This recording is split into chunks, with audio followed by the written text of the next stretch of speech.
We are back with another episode of Up in the Blue Seats, your favorite Rangers podcast from the New York Post. I'm Mollie Walker, making my return from injured reserve with a sinus infection that's affected probably everybody listening to this podcast at some point, joined by Hall of Famer Larry Brooks and former Ranger Brian Boyle. Hi, guys. I feel like Welcome back. I feel like I've been under a rock or under a mound of tissues, whichever it may be. And I've missed some stuff too, but I'll be honest, it was hard to pick the head up and watch hockey lately. So I'll probably be facilitating more of the conversation today rather than contributing to it. But since we last got together, the Rangers lost in Washington, D.C. 7-4, beat the Blackhawks in Chicago 6-2, lost 5-4 in overtime to the Stars, and then beat the Devils 3-2 in overtime on a game winner from Sam Carrick. Let's start there, huh? Brian, is there significance to that 3-2 win over that Devils team in particular? Yeah, I think there's a lot of things that, they can take from that game. Listen, it's the third game, and the first two is a 10-1 combined total against the Rangers. There's a number of different things you can look at. I thought that each line played sort of up to their roles, what probably Peter Laviolette wants from each line. I thought the fourth line was great in their limited minutes. I think the fact that you said Sam Carrick won it in overtime, the fact he's playing in overtime is a that's not insignificant. That's something that, like, I saw him on the ice, and I want to talk about Riley Smith because I think his game's underrated, and his game for this team is gonna jump off the page more when the rest of the guys play like they did last night. He's a smart player. He does things that, especially in that overtime shift where he was so disruptive. There's a ton of ice, and one of the most probably top 5 3-on-3 players in the world is on the ice against you, and Jack Hughes, and Jesper Bratt is right there with him, and he disrupted Jack Hughes in that overtime. I thought the Rangers as a whole, I know if you look at the stat sheet and you see Jack Hughes with a goal and an assist, I thought they bottled him up tremendously well. I thought their structure, how they played in 5-man units, all 3 zones, was their best of the season. Hughes did get 2 points, and he's a tremendous player to watch. I was fortunate enough to be between the benches, so I got to see him up close. I just thought that they were very patient in how they defended him. When they had an opportunity to close him, they did it. He had a deflection goal off sort of a coming into D zone turnover sort of thing from Igor that just kind of broke down really fast. And those happen, and those are tough to stop. But, he got the deflection goal there. He got an assist, but it was a neutral zone turnover that I think Will Cooley wants to, if he had another chance, he'd dump it in instead of trying to make the play he made. Credit to Dougie Hamilton on that play because he made a great play cleaning out Will Cooley. But those are going to happen. That's a really good team. That's a top, 6-7 team in the whole NHL points-wise. The Rangers played, I think, from start to finish, their most complete and best game of the season. Oh, I agree. I thought it was their most compelling performance of the year. I thought they had an attack mentality from the start. They had an odd man rush on the first shift. But they also kind of had an attack mentality against Dallas a couple of nights before, but there was no defense. They played no defense in that game against Dallas. And that was the difference, that they attacked and defended. They played the 200 by 85 last night. There was a commitment. I agree. I don't think the third line gave much with Brodzinski and Kaliev, just trying to fit in a little bit, but they weren't hurt either. I thought their top 6 was outstanding. I thought, the Trocheck line took a lot on its shoulders. I think it has the last couple of games. I think there's, I think the Trocheck-Panarin combination plus Lafreniere has picked it up a little bit. But I think Panarin and Trocheck have really elevated. And you know who else is elevated? Mika has elevated No question. over the last 3 weeks. His game is different. I mean, he's playing with urgency. He was on for a couple of goals last night, but before that, he'd only been on for 2 goals against or 3 the prior 8 games. He and Riley Smith are looking good together, but I think Mika's game has really been a difference to them, and of course, he's been their most important skater for the last 7 years, 6 years. Yep. So he's getting it back. It was Carrick who poked the puck off Hughes when he tried to make the move in overtime. It was interesting too because overtime Hughes. I love Jack Hughes. I do. I love watching him play. He's my grandson's favorite player. So,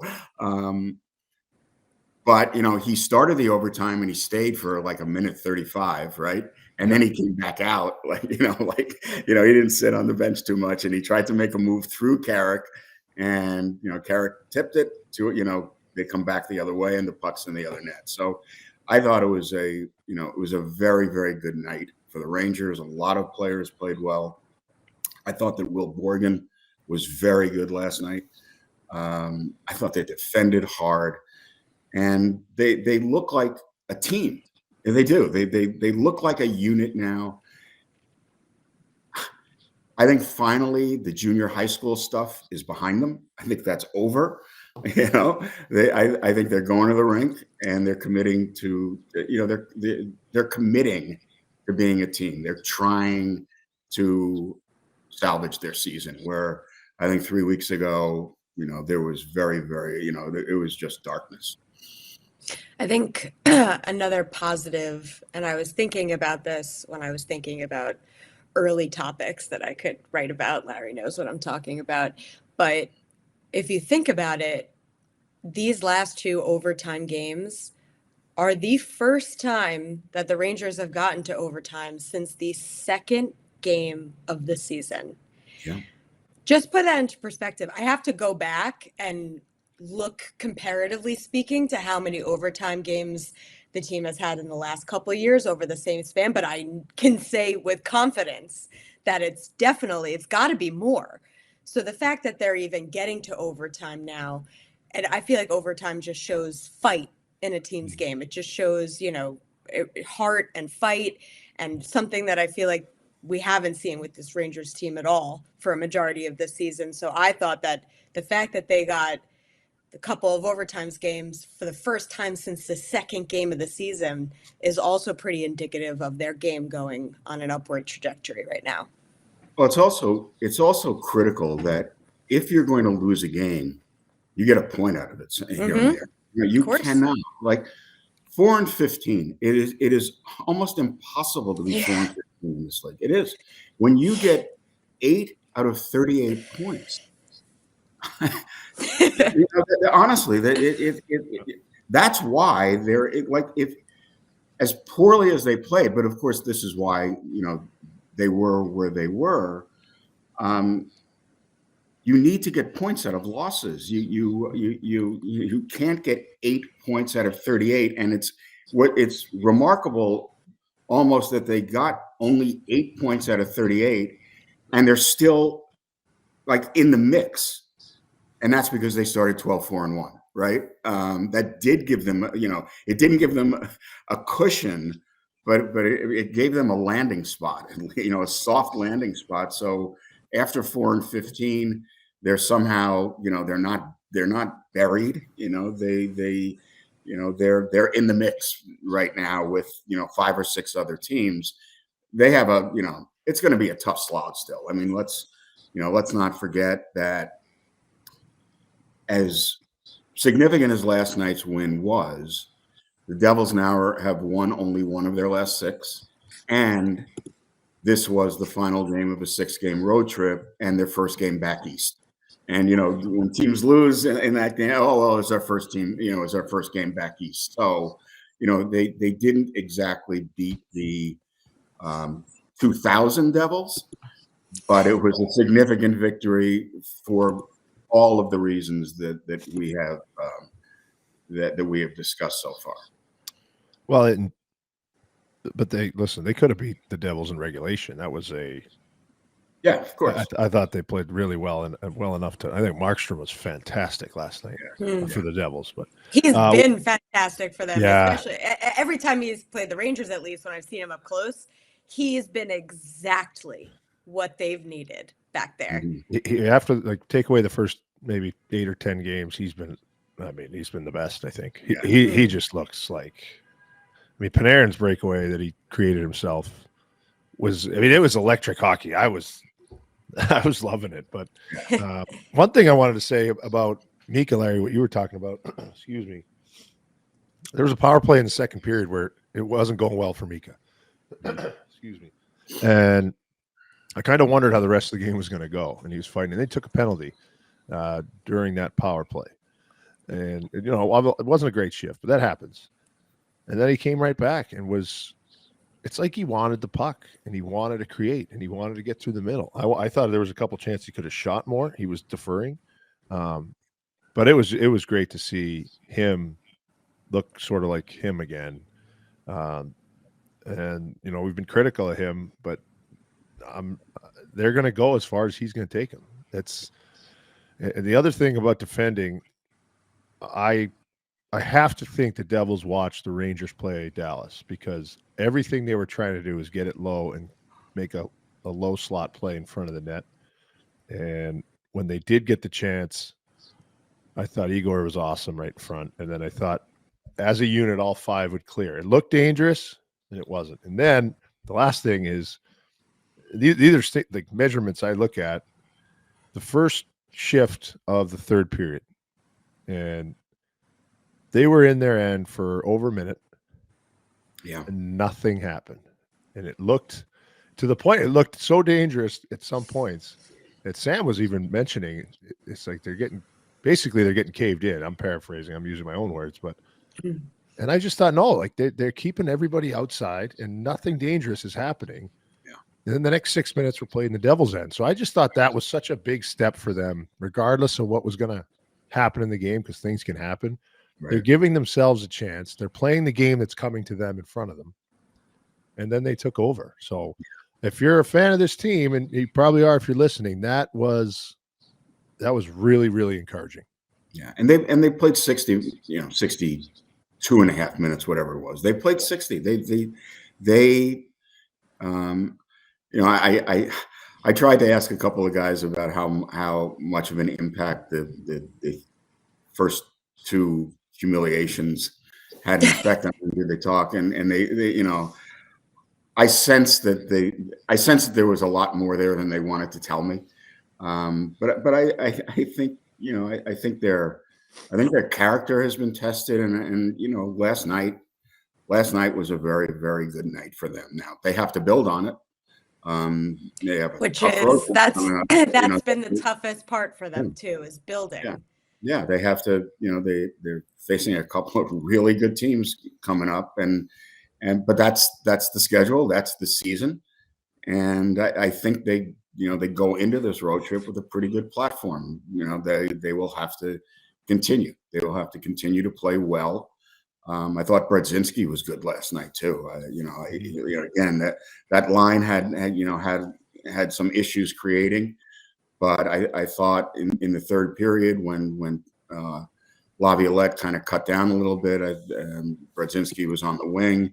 I thought he played really well. I thought it was you're right, Brian. It was an outstanding third period. New Jersey didn't get the first shot until about 7.5 minutes in. The Rangers were attacking. They played with speed last night too. They looked fast because they moved the puck fast, And we've talked a lot, and I've said a lot. They're not particularly a fast team. They kind of think they are, but they're really not. But when they move the puck that way, they are a fast team. And Adam Fox moved. I mean, everyone. Fox's first real goal this season. Shot the puck. The other one that was an empty netter. Yeah, he shot the puck. Shot the puck. Yeah. Right off the faceoff. And on a power play as a penalty killer, that's the worst. Don't lose the draw, not because you can't ice it, which, you want to ice it. But if they walk and get a shot, it's chaos. So even if that doesn't go in, I think that was huge because it made their other power plays look really sharp too. Yeah. Minus the other one in the second. But, you know, Buffalo won, though. Pittsburgh won. Columbus won. Right. So that's right. And left, it's not Ranger specific, but the loser point makes the closeness of the standings almost an optical illusion because you say, oh, you're only 4 points behind. But you still have 5 teams to pass. They did pass the Flyers last night, so they did leapfrog one. But they still have 5, and you're right. So on any given night, 2 of them are probably going to win, and if even 3 of them lose, they may get loser points. Right. So the 4 points, 4 points is not 4 points. It's 4 is not 4. So here's my question. Not in the old days, because you don't have necessarily a 4-point game. Where there's a 4-point game. Well, maybe not. Maybe it's a 2-point game. So. Yeah, they're going to have to win a lot in order to do this. And they do play after this road trip. They do face a number of these teams that they're trailing or they're right in the mix with. Columbus is the first home game. That's going to be a very important game. They play so Ottawa. my question to you guys is how salvageable is the Rangers season at this point? Is it that team? If it's that team, it's very salvageable, but it's still not going to be easy. So, of course, they got to play like that. 8 out of 10 games, the next, 4 segments, call it 10 game segments, and try and get points. They got to get 8 out of 10 games for sure, get points and win more than 7-2-1 will be. That's their goal in the next 10 game segments. Well, I would say like 3-1-1 in 5 game segments, right? 3-1-1 in 5 games. I wouldn't. But the other interesting aspect of it, if they remain viable in the playoff race, right? The impact is what on, they do at the their deadline. decision, now I cannot imagine that they will be quote unquote buyers. They're not going to be buyers, but will they be all in as sellers? It's going to be a tricky one for Drury, and it's going to be an organizational decision. How if we see something that sets us up better for next year, but may cost us this year, what do we do? But here's an example, and tell me what you think. I mean, they got Will Borgen, who's a pending unrestricted free agent, and I think the common wisdom was, well, they'll be able to flip him at the deadline, maybe for a second rounder, and that kind of changes the dynamic of the Kakko trade. It's like now you're getting a defenseman and a second rounder, but they're also going to need a right defenseman next year, right? Right. And Borgen's a pretty good player. I'm not happy, and I've said this, I've written this, that Braden Schneider is still on the third pair. But he's not playing behind a scrub. He's not. It's not as if they're playing a scrub on the second pair ahead of him. Borgen's good around the net. He gets the puck to the net from the point, which is something a lot of the Rangers don't do necessarily. So they'll have a decision on Will Borgen too. Will they enter in negotiations to extend him, or is he just simply a rental, and they'll be able to get a pretty good return for him at the deadline? I don't know.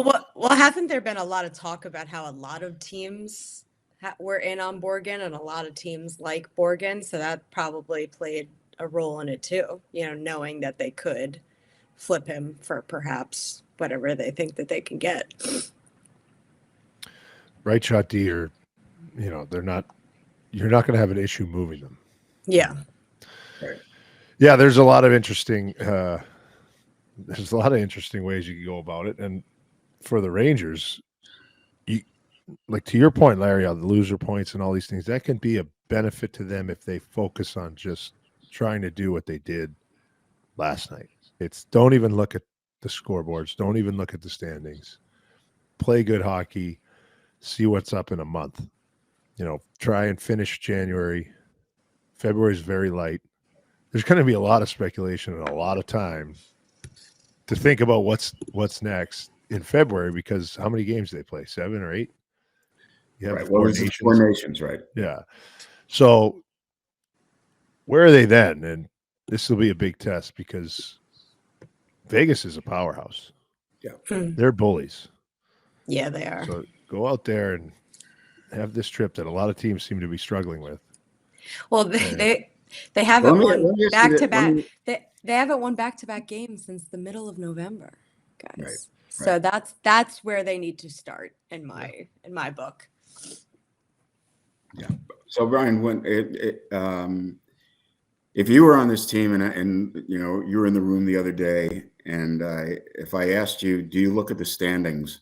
A, do you look at the standings? And B, would you tell me? Because I talked to a couple of guys the other day, and I won't name them. I talked to a couple of guys and say, "Hey, do you look at this?" No, I never look at the standings.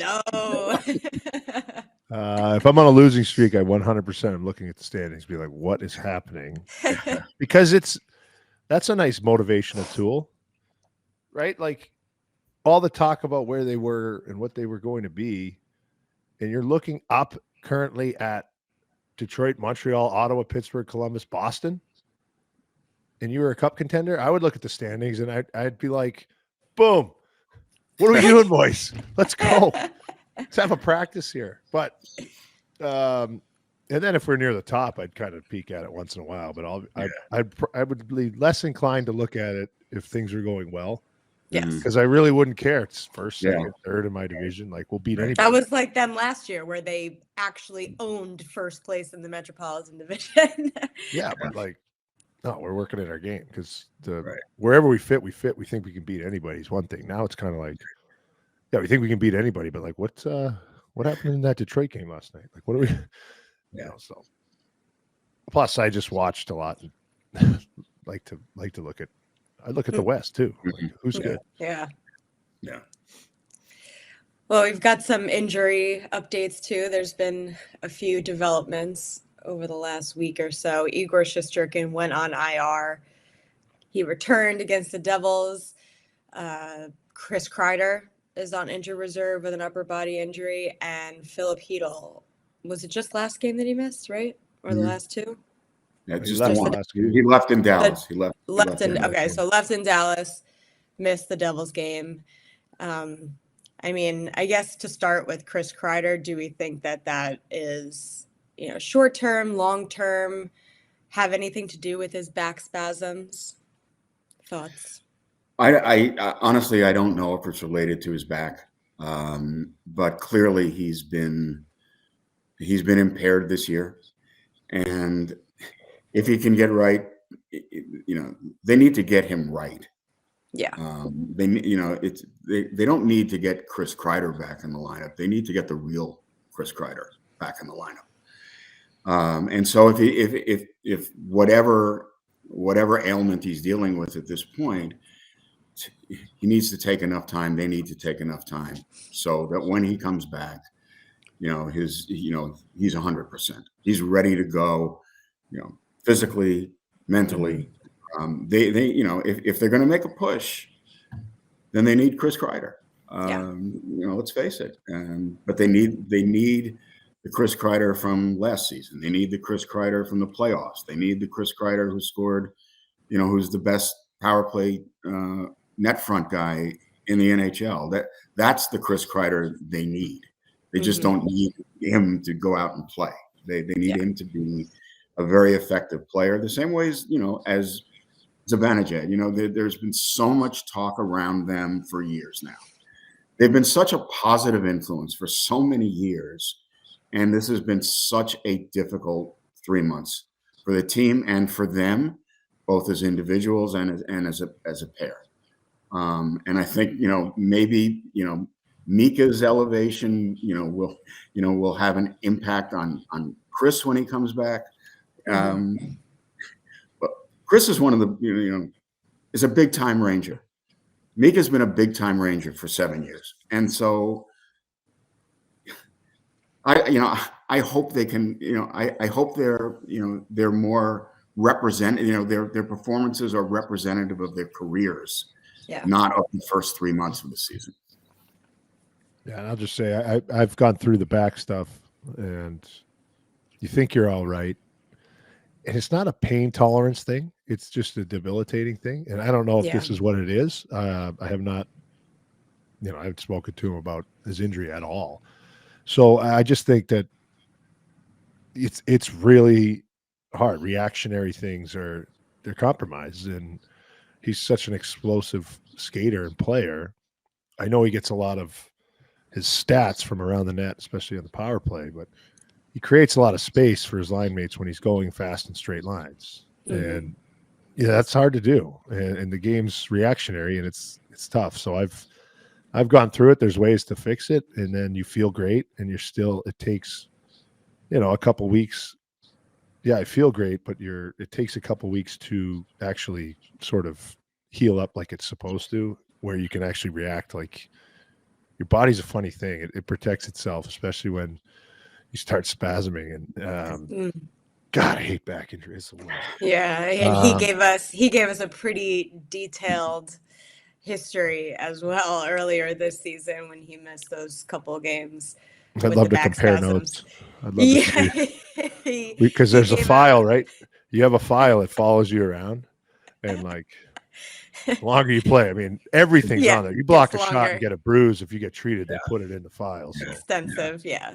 No, he gave us basically like a tour of his back from what was bothering him in training camp up until that point when he missed those couple of games. Yeah. So I too don't know if it has to do with the back, but my thought also when I saw that he went on IR was, I mean, he's got about a month, but I'm also thinking about Four Nations, about whether or not he's going to be up for Four Nations. And that's obviously incredibly disappointing for Chris, for probably his desire to represent his country. And this is obviously the first time in a while that NHL players have been able to do this. So that was where my thought went, and that would be really a shame. So you obviously want him to really get back to 100% so he can fully participate in the rest of the season. Yeah. And then there's Hedel. Yes. A good sign that he skated on his own yesterday morning at the Garden on the optional, but it's worrisome. It's worrisome, weird, challenging. You have a player who's in a very, very important part when he's like, there have been parts this year, before his initial injury, he was their best player. Yeah. And then the 2 or 3 games before this he was starting to heat up again. He was their best player. And so he's such an important part of the team, and you never quite really know if he's going to be available. It's not his fault. Believe me, I'm not, it's not any criticism. I don't think he's, he wants to play. Obviously, of course he does. Yeah. If he didn't want to play, if he weren't committed to this, he would have retired, right? He's also said, he's like, I could go and play in the Czech Republic League, for nothing and just live out my life. He's right. said that verbatim. So it's not about Filip Hedel. It's just, how do you operate when you really never quite know? You just don't. And again, it was a good sign that he skated yesterday, but does that mean he will be able to play within the next week? We don't know, because it takes him a little bit of time. As he has said many times to you, Molly, and to our group, he knows his body. He knows when he is, he knows when he needs to leave. He knows when he's ready to come back, but it also may take him then a little bit of time to get back up to speed. So I've known Phil, since his first training camp, for a long time, and yeah, he's a terrific young man. He is great personality, terrific player, great skills, but you just don't know, and I'm not sure how you continue to go down the path. I don't know. It's a conundrum for me. I certainly don't have the answer. What's weird to me is when you compare to the last time that he missed time earlier this season, it was, I believe, a hit. There was concern that it was another concussion. They ruled out a concussion pretty early on. But he missed 7 games, I think it was. 7 games, and he was skating the whole time and practicing. And it seems to be the same thing. So it just leaves a lot to the imagination. You wonder, what it is, if it's not a concussion, but he's still able to skate. Like, it just, I don't know, it seems, it's just a little weird. It's concerning because they can say that it doesn't have anything to do with the concussion, but obviously that's where all of our minds go. And the fact that he's not physically hampered, he's skating, I don't know, I just find it to be interesting and concerning at the same time, that this is how he's handled it, how it's unfolded each time. And like you said, Larry, I just don't think that it's a sustainable way to be going through a season with a player who's of as much importance as Filip Chytil is to the Rangers. I don't know what you do if you're Laviolette either. How do you? Yeah. Or if you're Drury, how do you manage? It's hard. That? I don't know. When they know they have more information than we do. So of course there's that. But the fact that it's 2 days later he can't play, but he's skating. Yeah, is that a positive? I would think so. So it is, not but a it's drop also off. but it's like also the same. It's the same as like it's last time. It's a very, very tough situation to manage because they need a formidable third line center. And so,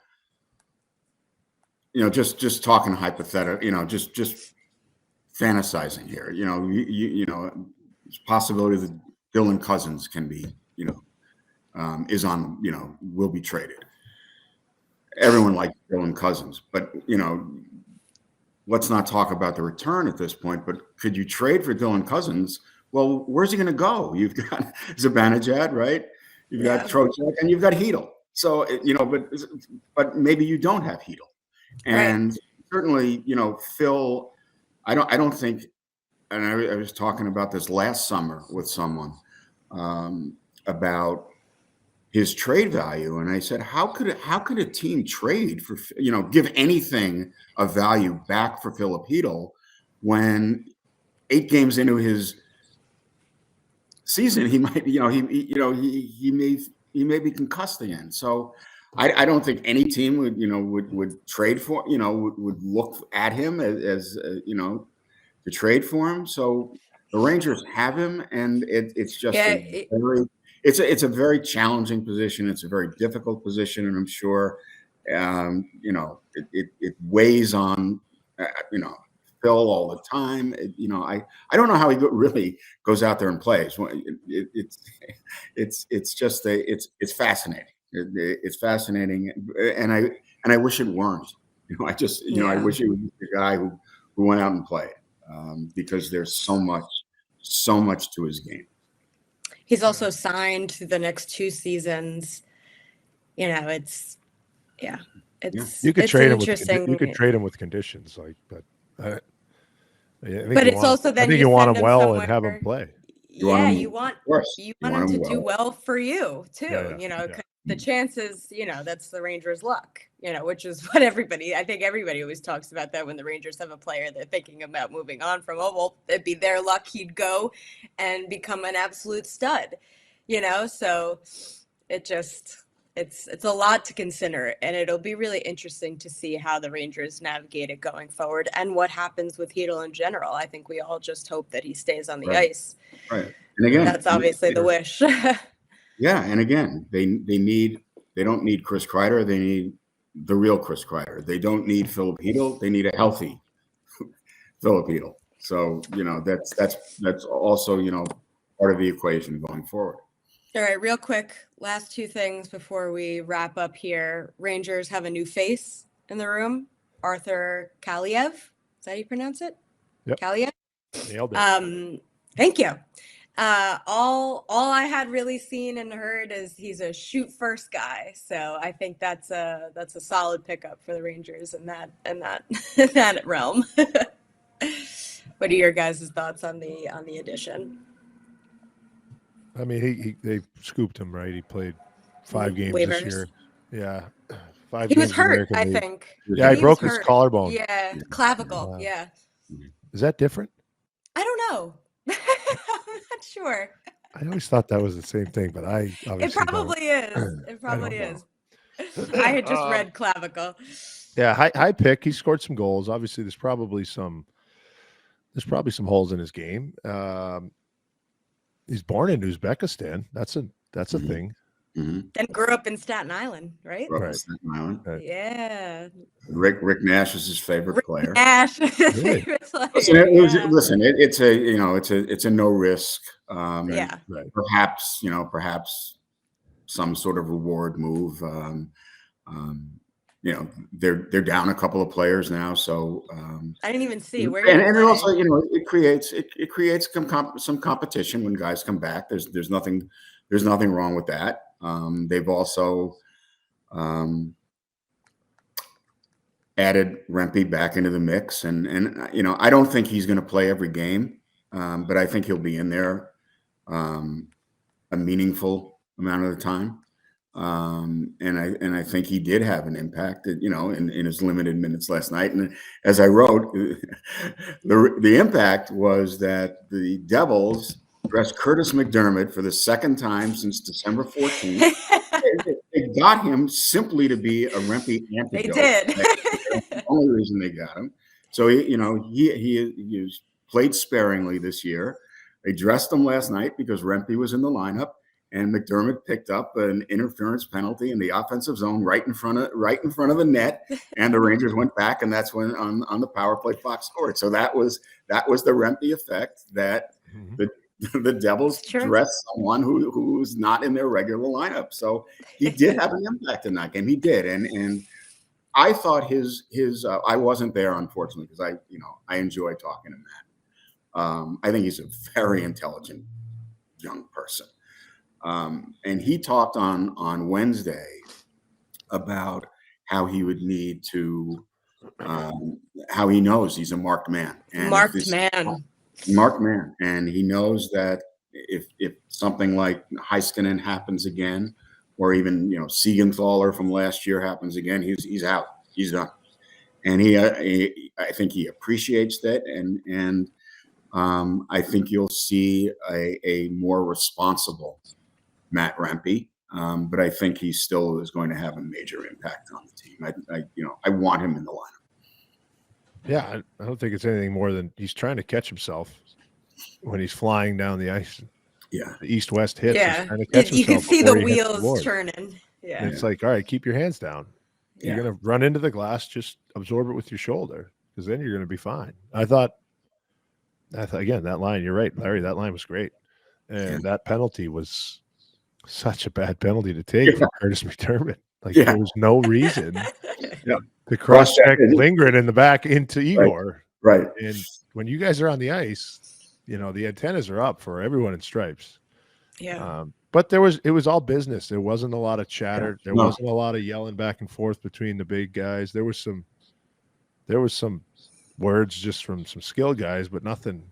And the game got physical. There was a play in front of Markstrom where there was a rebound and Carrick went into the net, and the heat got turned up a little bit. The Rangers were right there. So Carrick is always in the middle of everything. Yeah, you mentioned that, and they got pucks to the net last night, and they got bodies to the net last night. That was they played a good game. It was. Mollie, unfortunately, you weren't there last night, but it was the best game of the season. It was. It was just a compelling game. It was exciting. They were playing well, and it was good to see. Fans go there, and it's been such a disappointing. It's been season so far. It's been so hard that a game last night was really a breath of fresh air. It just was very welcome, very, very welcome. And another thing that is very, very welcome is a trip to Miami next year for the Winter Classic. Yeah. Luongo wants an alumni game. I can't say that I'm against it. Yeah. Yeah. I can't say that I'm against it. Whoever offers me the biggest who's gonna give you the biggest bonus? That's right. You're a free agent. I'm willing to negotiate whichever team, and I'll slide over to the Tampa one and whatever that is too. Right. Yeah, there's perks to be in a suitcase like I was. Yeah.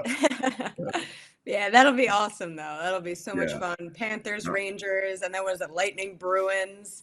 I love what they're doing down there with hockey in Florida. I was walking with Sam Rosen to the Lightning arena for morning skate, and we were just looking around, and Sam was like, he was talking about how Phil Esposito really had a vision for what hockey in Tampa could be, and he really brought it to life. And it really is. It's awesome what they've got going on down there. I'm very curious to see how they're going to preserve the ice in the Florida heat. So that one is an hours long delay, but I think they have a roof on that one in Miami. Really? Yeah, and they're gonna have to. It's gonna get so hot. Oh, and guys, but there's a like trip a cold to Miami. Through there. Yeah. I mean, you're laughing. Players, they're gonna have to use like 1.5 inch hollows on their skates. I don't know if you guys know what that means. Yeah. Just out of the box and onto the ice, because otherwise, they're not gonna be able to. Well, it's gonna be awesome. I know there's some criticism of Winter Classic in LA and they've played and this is not the idea. They should be playing in the Great White North. In Edmonton. No, I'll take my and I also recognize that ratings have dropped, but I know that the NHL wants to.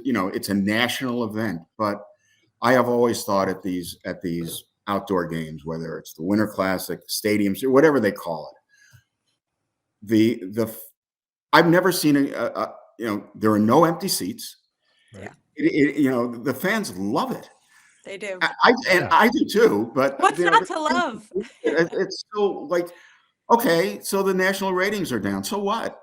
I mean, that's not anyone's concern except for maybe the guys, right? But I also reward to the region. Yeah, it is, and it's just it's a hockey celebration. It is. It's a hockey celebration. So the year the Rangers played the Stadium Series, and they played 2 games in 3 or 4 days against the Devils on a Sunday afternoon, and then the Islanders on a Tuesday or Wednesday night. It was fantastic. It was the same year, the same week of the Super Bowl. It was in New Jersey. So fun. And it was great. There were 50,000 fans, at Yankee Stadium on the Sunday afternoon for the Devils. And then, a couple of nights later, it was frigid. And there were still 50,000. 100,000 to see 2 games, in the winter out at Yankee Stadium. And I love it. I mean, even the Stadium Series last year was awesome. What was it? 76,000 fans, something like that, 71,000, something like that. And I'll tell you, at Life Stadium. When we did when we had our 3rd game in 2 years outside, I was ready to go back inside. So we did the Philly game, and then we did the 2 at Yankee Stadium, and I was like, okay, that's enough. And we were 3-0. Yeah, like that's done. Yeah. Right. That's true. Well, Hank was undefeated. Hank was undefeated in outdoor games. Yeah. The Devil game we won, we got outplayed. Just Marty didn't have a good game. No, Marty. Yeah, it was an interesting one because Marty had kind of lost the job to Corey Schneider at that point, right? But because it was, because it was a prestigious event, they thought that he to Marty. And I remember him talking about it. He said, I don't want to play in this game if it's just symbolism. I want to start if they want me to start. Yeah. And right. I mean, the Devils, I think, took the lead, right? And then Marty had a tough period, and he was lifted. He was pulled. And then Step scored the penalty shot against Schneids has a funny story about that. Your friend, yeah. He's Your like, friend. they looked at me like, yeah, exactly how you just described it. They were like, wow, we're gonna go with Marty because Schneids is like, wow, okay. And then in the third, they're like, hey, yeah, we're thinking about giving you some time out here and get, experience it. And Schneids is like, oh, it's not because Marty can't make a save. Okay, I got you. Oh, jeez, that's No, tough. it wasn't like that. It wasn't that rough on Marty, but he's just like, all right, I got what you're doing now. I feel Yeah. worse for Schneider. I feel worse for. He was lights out that year in the next several. Yeah. He was just like, what? And you're right, Molly. I mean, last year's game at MetLife, epic. and Rempe's first game. Yeah, they everything about it. They scored too late. 6 on on 4? 4. Yeah. Yeah, and then 6 on 4 goals. And then Artemi 10 seconds into overtime. I'll never forget it. It was fun. So all these games, I do. The concept is great, and I was at the first one in 2000, the original one in 2003 in Edmonton, the Heritage Classic, and it was Montreal, awesome. Edmonton. It again, frigid, and there was actually discussion about not playing. The Players Association, unsafe. But in that one, the draw was the alumni game. Can you imagine? There was Gretzky, there was Lafleur, everybody from those teams played, awesome. And my takeaway from that is the guys were shoveling the snow during stops of play. They would just take the shovels, and the players, they were. And you were watching Gretzky and Messier, and I remember Messier was an active player for the Rangers that year, and I had a disagreement with Glenn, turned into a fairly loud one. How can you allow a player? He's playing. How can you allow him to play in this alumni game? Right. And we had this kind of loud discussion about it. And you know what? And then I went to the game. I did. I went to the game. I saw it. And I wrote a column then saying, you know what? I was wrong. No, really. I did. This is Mark Messier. This was Mark Messier. He's a little, it's a little bit different. And I recognized it. And only for him, though. Yeah, no, oh man, that was such an amazing day, that Heritage Classic, and then Jose Theodore comes out with the toque. Yeah. What a day that was. And so that was the original concept, and then the NHL picked it up, maybe about a decade or a number of years later. Yeah. And so I think it's one of the best things the league does. I think the league does do special events exceptionally well. And then they went to Buffalo, which is where I'm going next week for an outdoor game for my 9-year-olds. I'm going to freeze my butt off. It's not quite Miami, but I tell you, I don't want to do it.